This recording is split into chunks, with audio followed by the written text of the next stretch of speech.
بچنا چاہیے اور اللہ رب العالمین سے اس کی پناہ مانگتے رہنا چاہیے، جیسا کہ سورہ حسد کے اندر فلق کے اندر اللہ رب العالمین نے بیان فرمایا کہ وَمِن شَرِّ حَاسِدٍ اِذَا حَسَد، کہ لوگو مجھ سے تم حسد کی پناہ مانگو کہ حسد جو ہے اسے تم بچو۔ حسد انسان جب کسی سے کرتا ہے تو اس کی 7 وجوہات ہوتی ہیں کہ جن وجوہات کی بنا پر کوئی شخص کسی سے حسد کرتا ہے۔ پہلا سبب کسی سے حسد کرنے کا وہ یہ ہے کہ وہ کسی سے عداوت رکھتا ہے، اس سے بغض رکھتا ہے، اور وہ چاہتا ہے کہ کسی کو تکلیف پہنچے۔ حاسد شخص یہ چاہتا ہے کہ کسی کو تکلیف پہنچے، اور پہلے تو وہ بدلہ لینے کی کوشش کرتا ہے، اور بدلہ نہیں لے پاتا تو پھر اس بات پر مجبور ہو جاتا ہے کہ کوئی غیبی مار اس کو پڑے، کیونکہ اس سے نفرت کرتا ہے، وہ اس سے بغض رکھتا ہے، عداوت رکھتا ہے، وہ چاہتا ہے کہ میں تو بدلہ لے نہیں سکتا، لہذا اس کے اوپر کوئی غیبی مار پڑ جائے۔ اور حسد کرنے والا شخص اس کی مصیبت سے خوش ہوتا ہے، اور جب اس کو آرام اور سکون میں دیکھتا ہے تو اس کو تکلیف ہوتی ہے۔ یہ حسد کا ایک پہلا سبب ہے۔ دوسرا سبب حسد کا وہ تکبر ہے کہ انسان خود کو بڑا سمجھے، اپنی بڑائی کا خواہش مند ہو، اور چاہتا ہے کہ سب میرے متحت ہی رہیں۔ اللہ رب العالمین نے قرآن پاک میں بیان فرمایا کہ وَقَالُوا لَوْلَا نُزِّلَ هَذَا الْقُرْآنَ عَلَى رَجُلٍ مِّنَ الْقَرْيَتَيْنِ عَظِيمٍ، اور وہ بولے کہ یہ قرآن 2 شہروں میں سے کسی بڑے آدمی پر کیوں نازل نہیں ہوا۔ یعنی کہ وہ چاہتا ہے، حسد کرنے والا شخص جو ہے وہ یہ چاہتا ہے کہ میری ہی بڑائی ہو، لوگ میرا ہی ذکر کریں، میری ہی تعریف کریں، کسی اور کی تعریف نہ کریں۔ اور تیسرا سبب وہ سرداری ہے کہ انسان چاہتا ہے کہ میں سردار بن کر رہوں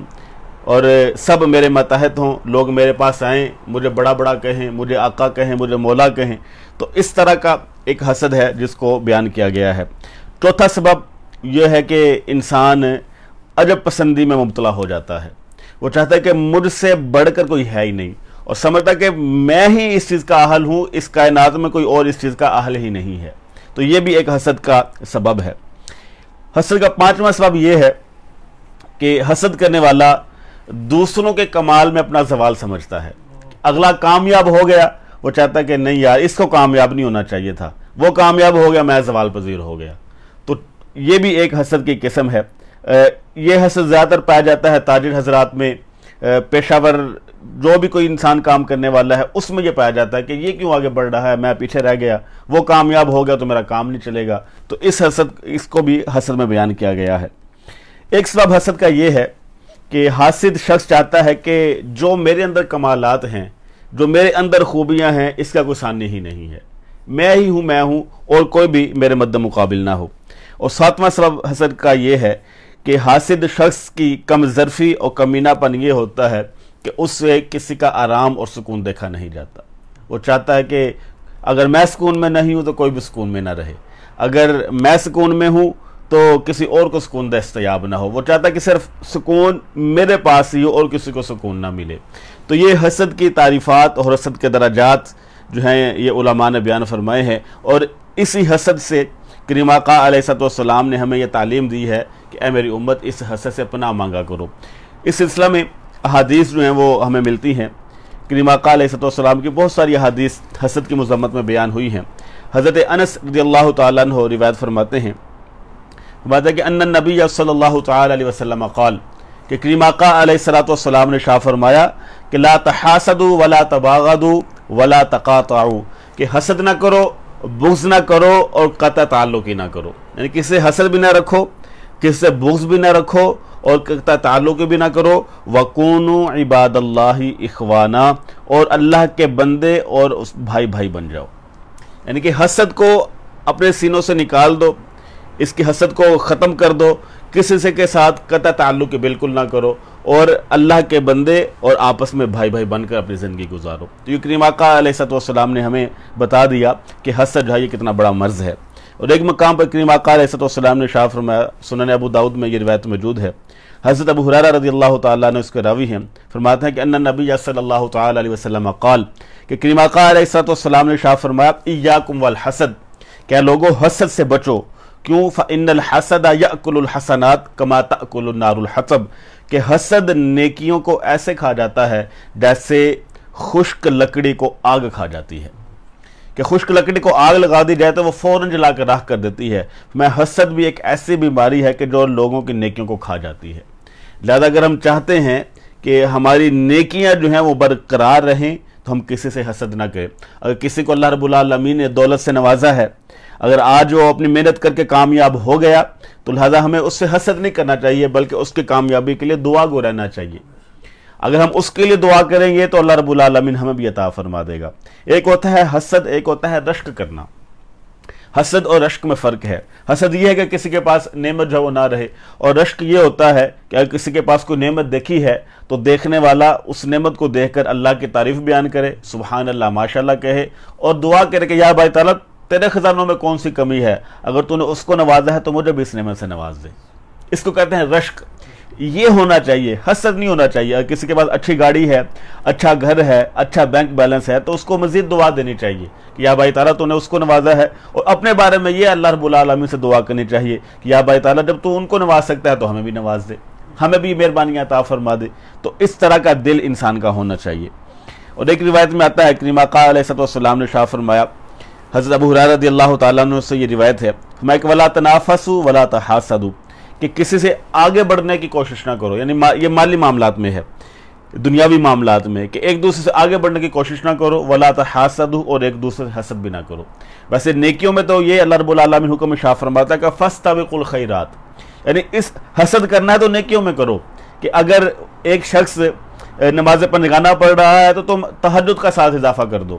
اگر تم نے دیکھا کہ اسے تہجد کے ساتھ ساتھ دیگر نوافل بھی پڑھنا شروع کر دیے ہیں تو تم اس سے بڑھ کر مزید نوافل شروع کر دو۔ اس طرح کا حسد یہ ٹھیک ہے کہ وہ نیکی کر رہا ہے تو تمہیں بھی یہ لالچ ہو کہ یا بھائی تعالیٰ اگر وہ نیکیاں کر رہا ہے تو میں کیوں نہیں کر سکتا، مجھے بھی نیکیاں کرنی چاہیے۔ تو اس طرح کا حسد کرنا چاہیے۔ لیکن دنیاوی معاملات میں یہ ہونا چاہیے کہ یا بھائی تعالیٰ اگر تو نے اس کو نوازا ہے، جن نعمتوں سے نوازا ہے، مجھے بھی اس نعمت سے نواز دے، تیرے خزانوں میں کون سی کمی ہے۔ حضرت ابو ہریرہ رضی اللہ تعالیٰ عنہ سے ایک اور روایت موجود ہے، امام احمد بن حنبل علیہ رحمہ نے اس کو ذکر کیا ہے۔ حضرت ابو ہریرہ رضی اللہ تعالیٰ عنہ روایت کرتے ہیں کہ ان رسول اللہ صلی اللہ علیہ وسلم قال، کہ کریم آقا علیہ السلام نے ارشاد فرمایا کہ لا یجتمع فی جوف عبد مؤمن غبار فی سبیل اللہ وفیح جہنم، کہ کسی مومن کے دل میں غبار فی سبیل اللہ اور دوزخ کی آگ یہ اکٹھی نہیں ہو سکتی۔ غبار فی سبیل اللہ سے مراد کیا ہے کہ انسان جہاد کے لیے نکلا ہے اور اسی میں وہ شہید ہو گیا، اب وہ شہید کے درجے میں آ گیا، اور فیح جہنم اور دوزخ کا جو ایندھن ہے یا دوزخ کا جو دھواں ہے، اب وہ اس کے دل میں اکٹھے نہیں ہو سکتے۔ یعنی کہ وہ بندہ جو بندہ مومن ہے، جو اللہ کی راہ میں جہاد کرتا ہے، وہ کبھی بھی دوزخ کا ایندھن نہیں بن سکتا، اور نہ اس کے پیٹ میں کوئی دوزخ کی آگ جا سکتی ہے۔ اور پھر فرمایا وَلَا يَجْتَمِعُ فِي جَوْفِ عَبْدٍ الایمان والحسد، اور کسی بندہ مومن کے دل کے اندر ایمان اور حسد یہ اکٹھے نہیں ہو سکتے۔ یعنی اگر حسد آ گیا دل کے اندر تو ایمان جانے کا خطرہ ہے، وہ مومن ہی نہیں ہو سکتا کہ جس کے دل میں حسد آ جائے۔ اگر ایمان ہے تو حسد نہیں، اگر حسد ہے تو ایمان نہیں ہے۔ یعنی اپنے دل کو اس طرح شیشے کی طرح صاف رکھنا چاہیے کہ کسی کے بارے میں دل میں حسد نام کی کوئی چیز ہونی نہیں چاہیے۔ ہمیشہ اپنے لیے بھی اور اگلوں کے لیے بھی اللہ رب العالمین سے دعا کرتے رہنا چاہیے کہ یا بھائی تعالیٰ تو نے اس کو نوازا ہے تو مجھے بھی نواز دے۔ اور ایک روایت میں آتا ہے، حضرت ثعلبہ رضی اللہ تعالیٰ عنہ سے روایت ہے، فرماتے ہیں کہ قال رسول اللہ صلی اللہ علیہ وسلم، کہ کریم آقا علیہ السلام نے ارشاد فرمایا کہ لا یزال الناس بخیر ما لم یتحاسدوا، کہ لوگ اس وقت تک خیر پر رہیں گے جب تک وہ ایک دوسرے سے حسد نہیں کریں گے۔ یعنی کہ جب ایک دوسرے سے حسد کرنا شروع کر دیں گے تو پھر ناکامیاں ہی ان کے گھر کا ڈیرا ڈالیں گی۔ میری امت اس وقت تک کامیابی پر ہمکنار رہ سکتی ہے جب تک وہ ایک دوسرے سے حسد نہیں کریں گے۔ لا یزال الناس بخیر ما لم یتحاسدوا، کہ جب تک میری امت ایک دوسرے سے حسد نہیں کرے گی تب تک وہ بھلائی پر رہیں گے، اور جب وہ ایک دوسرے سے حسد کرنا شروع کر دیں گے تو پھر خیر نہیں رہے گی۔ اور ایک روایت میں آتا ہے، حضرت عبداللہ بن بصر رضی اللہ تعالیٰ عنہ اس کے راوی ہیں، فرماتے ہیں کہ کریم آقا علیہ السلام نے ارشاد فرمایا کہ لیس منی ذو حسد ولا نمیمت ولا کہانت ولا انامن، کہ میرا اس شخص سے کوئی تعلق نہیں ہے جو حسد کرنے والا ہو،